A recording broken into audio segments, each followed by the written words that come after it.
আসসালামু আলাইকুম ওয়া রাহমাতুল্লাহি ওয়া বারাকাতুহু।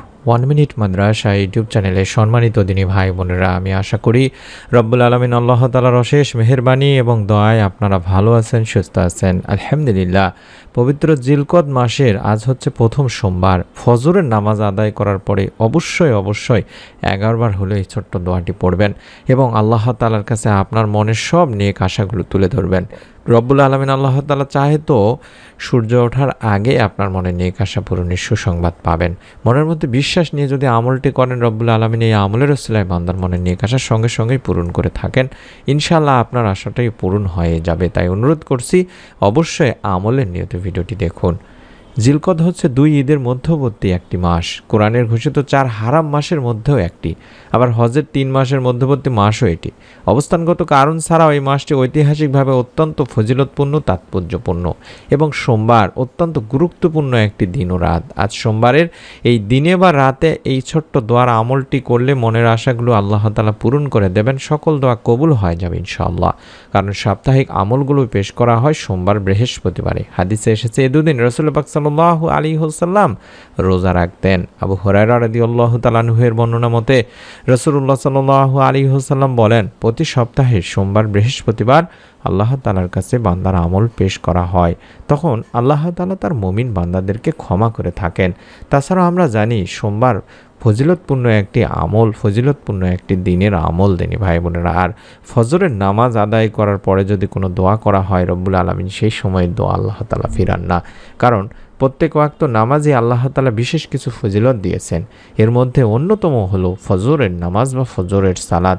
আল্লাহ তাআলা নিজেই বলেছেন, নামাজের মধ্যে যেমন ফজরের রয়েছে বিশেষ গুরুত্ব, তেমনি সময়ের মধ্যেও ফজরের সময়ে রয়েছে বিশেষ গুরুত্ব।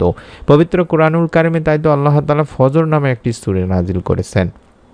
আর এই সূরার শুরুতেই মহান রব আল্লাহ তাআলা ইরশাদ করেছেন, শপথ ফজরের। সূরা ফজর 1 নম্বর আয়াতেই বলা হয়েছে। হাদিসে ও ফজরের নামাজের বিশেষ তাগিদ রয়েছে দিনী ভাই বোনেরা। জুনবুদ ইবনে আব্দুল্লাহ রাদিয়াল্লাহু তাআলা আনহু থেকে বর্ণিত, মহানবী সাল্লাল্লাহু আলাইহি ওয়াসাল্লাম ইরশাদ করেছেন, যে ব্যক্তি ফজরের নামাজ পড়বে সেই ব্যক্তি আল্লাহর জিম্মায় থাকবে। সুবহানাল্লাহ, সুবহানাল্লাহ। শুধু তাই নয়, অন্য হাদিসে ফজরের নামাজ আদায়কারীকে জান্নাতি মানুষ হিসেবে আখ্যায়িত করা হয়েছে। আবু মুসা আশআরী রাদিয়াল্লাহু তাআলা আনহু থেকে বর্ণিত, আল্লাহ রাসূল সাল্লাল্লাহু আলাইহি ওয়াসাল্লাম ইরশাদ করেছেন, যে ব্যক্তি 2টি শীতল সময় নামাজ আদায় করবে সে জান্নাতে প্রবেশ করবে। বুখারী মুসলিম শরীফের সহিহ হাদিস। তাহলে বুঝতে পারছেন ফজরের নামাজ কতটা গুরুত্বপূর্ণ একটি নামাজ। তাছাড়া আমরা কম বেশি সকলেই জানি যে ফজরের 2 রাকাত নামাজ দুনিয়া ও তার মধ্যে যা কিছু আছে সব কিছুর চেয়ে শ্রেষ্ঠ। তিরমিজি শরীফের একটি হাদিস। সুবহানাল্লাহ। এই ফজরের নামাজ আদায় করার পরে বেশি বেশি দরুদ ও ইস্তেগফার পাঠ করে মনের নেক আশা পূরণের এই ছোট্ট দোয়াটি যদি আমরা পড়তে পারি, রব্বুল আলামিন আমাদেরও মনের নেক আশাগুলো ইনশাআল্লাহ পূরণ করে দেবেন। আল্লাহ তাআলা নিজেই বলেছেন যে তোমরা আমাকে ডাকো, আমার কাছে চাও, আমি তোমাদের ডাকে সাড়া দেব, তোমাদের চাওয়া পাওয়াগুলো পূরণ করে দেব। এবং নিশ্চয়ই যারা অহংকারবশত আমাকে ডাকে না বা ইবাদত থেকে বিমুখ থাকে, তারা অচিরে লাঞ্ছিত অবস্থায় জাহান্নামে প্রবেশ করবে। সূরা গাফিরে বলা হয়েছে। শুধু তাই নয়, আল্লাহ তাআলা এটিও বলেছেন, যদি তোমাদের উপর আল্লাহর অনুগ্রহ না থাকতো, তার দয়া না থাকতো, তাহলে তোমরা ধ্বংস হয়ে যেতে। আর নিশ্চয়ই রব্বুল আলামিন আল্লাহ তাআলা অধিক তাওবা গ্রহণকারী, প্রজ্ঞাময়। তাই অনুরোধ করছি, বেশি বেশি দরুদ ও ইস্তেগফার পাঠপূর্বক এই সময়টিতে দোয়া করবেন। চাইলে 11 বার পড়তে পারেন, আল্লাহুম্মা সাল্লি ওয়া সাল্লিম আলা নাবিয়িনা মুহাম্মদ, এতটুকুই পড়তে পারেন।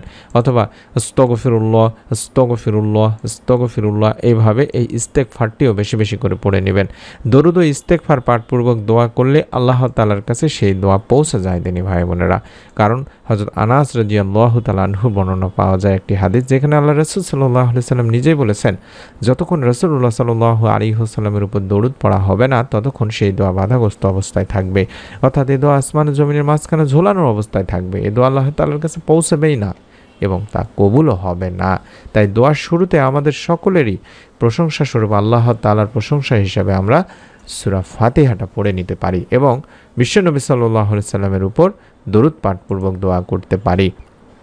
যে দোয়াটি করতে হবে, বেশি বেশি দরুদ ও ইস্তেগফার পাঠপূর্বক ফজরের ফরজ নামাজ আদায় করার পরে বেশি বেশি তাসবিহ তাহলিল, যেগুলো বিশ্বনবী সাল্লাল্লাহু আলাইহি ওয়াসাল্লাম নিয়মিতভাবে করতেন, সেগুলো করার পরে কম করে হলেও দরুদ ও ইস্তেগফার পড়ে আপনারা এই ছোট্ট দোয়াটি অন্তত 3বার বা একবার হলেও পাঠ করবেন, যেটাকে ইসমে আজম, মনের নেক আশা পূরণের পরীক্ষিত প্রমাণিত কবুল হওয়া দোয়া বলা হয় থাকে।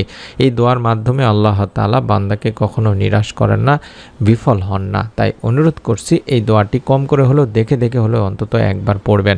আল্লাহুম্মা ইন্নী আসআলুকা বিআন্না লাকাল হামদু লা ইলাহা ইল্লা আনতাল মান্নান বাদিউস সামাওয়াতি ওয়াল আরদ ইয়া জাল জালালি ওয়াল ইকরাম ইয়া হাইয়্যু ইয়া কাইয়্যুম। আশা করছি দোয়াটি দেখে দেখে হলেও আপনারা একবার পড়ে আল্লাহ তাআলার কাছে 2 হাত তুলে দোয়া করবেন। এই দোয়াটির মাধ্যমে রব্বুল আলামিন আল্লাহ তাআলা বান্দার ডাকে সাড়া দেন এবং এই নাম বা আল্লাহ তাআলার পবিত্র গুণবাচক নাম বা এই ইসমে আজমের দোয়াটির মাধ্যমে আল্লাহ তাআলার কাছে কোনো কিছু চাওয়া হলে তিনি তার চাওয়াগুলো পূরণ করেন। আবু দাউদ শরীফের হাদিসে বিশ্বনবী সাল্লাল্লাহু আলাইহি সাল্লাম নিজেই বলেছেন। অর্থাৎ এই দোয়াটি হচ্ছে এতটা পাওয়ারফুল একটি দোয়া, এই দোয়ার মাধ্যমে রব্বুল আলামিন আল্লাহ তাআলা বান্দার ডাকে সাড়া দিয়ে থাকেন, বান্দার যে চাওয়াগুলো চায় সেগুলো পূরণ করে থাকেন। আপনি যদি দরুদ ও ইস্তেগফার পাঠপূর্বক এই দোয়াটি পড়তে পারেন এবং 2 ফোঁটা চোখের পানি ফেলে আল্লাহ তাআলার কাছে কেঁদে কেঁদে আপনার মনের যত নেক চাওয়া পাওয়াগুলো আছে সেগুলো তুলে ধরতে পারেন, রব্বুল আলামিন ইনশাআল্লাহ আপনাকেও নিরাশ করবেন না। অসংখ্য দিনী ভাই বোনকে এই আমলের ওসিলায় আল্লাহ তাআলা মনের নেক আশা পূরণ করেছেন। আপনারা চাইলে আমাদের দ্বিতীয় যে চ্যানেলটি দেখাচ্ছি, প্রতিদিনের আমল লিখে ইউটিউবে সার্চ করলেই পেয়ে যাবেন। হাজার হাজার দিনী ভাই বোনকে আল্লাহ তাআলা নেক সন্তান লাভের সুসংবাদ দিয়েছেন এই দোয়ার আমলের মাধ্যমে, এবং এছাড়াও এর সঙ্গে আরও নেক সন্তান লাভের পরীক্ষিত যে আমলগুলো আমরা শিখিয়ে দিয়েছি সেই আমলগুলোর ওসিলায়। আপনারা চাইলে সেই চ্যানেল থেকে ভিডিওগুলো দেখে নিতে পারেন, ইউটিউবে সার্চ করলেই পাবেন প্রতিদিনের আমল একটি পরীক্ষিত ইউটিউব চ্যানেল, যেখানকার ভিডিওগুলো দেখে আল্লাহ তাআলার অশেষ মেহেরবানিতে অসংখ্য দিনী মা ও বোনকে আল্লাহ তাআলা তাদের মনের নেক আশা পূরণ করে নেক সন্তান লাভের সুসংবাদ দান করেছেন। আমি অনুরোধ করছি আপনারাও যদি মনের নেক আশা পূরণের ইসমে আজমের এই দোয়াটির মাধ্যমে নিয়ত করে আমলটি করতে পারেন, আল্লাহ তাআলা আপনাকেও নিরাশ করবেন না। রব্বুল আলামিন আল্লাহ তাআলা বান্দার দোয়াগুলো সব সময় শোনেন, বান্দার কথা সব সময় শোনেন, সর্ব অবস্থাতে শুনে থাকেন। তাই অনুরোধ করছি আপনারা যখন দোয়া করবেন তখন নিয়ত করে এমনভাবে দোয়া করবেন যাতে করে মনে হয় যে আল্লাহ তাআলা আমার দোয়া শুনছেন এবং আল্লাহ তাআলা আমার দোয়া কবুল করবেনই করবেন। এরকম শতভাগ বিশ্বাস নিয়ে মনের মধ্যে আপনারা এইভাবে দোয়া করবেন, তাহলে রব্বুল আলামিন আপনার দোয়া ইনশাআল্লাহ কবুল করবেনই করবেন।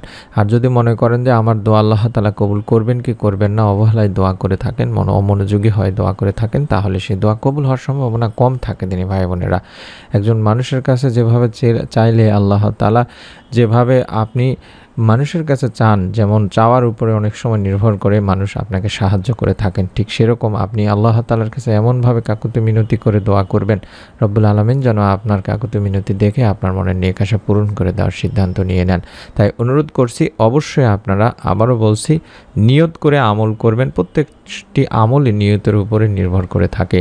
তাই অনুরোধ করছি, আবারও বলছি, নিয়ত ছাড়া আমল কখনোই আল্লাহ তাআলা কবুল করেন না। তাই অবশ্যই নিয়ত করবেন আগে, তারপরে দোয়ার আমলটি করবেন ফজরের ফরজ নামাজ আদায় করার পরে।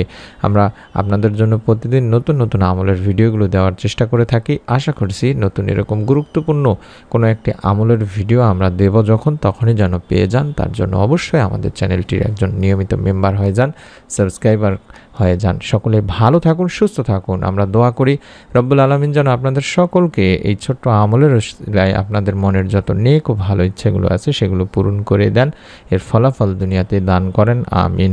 আসসালামু আলাইকুম ওয়া রাহমাতুল্লাহি ওয়া বারাকাতুহু।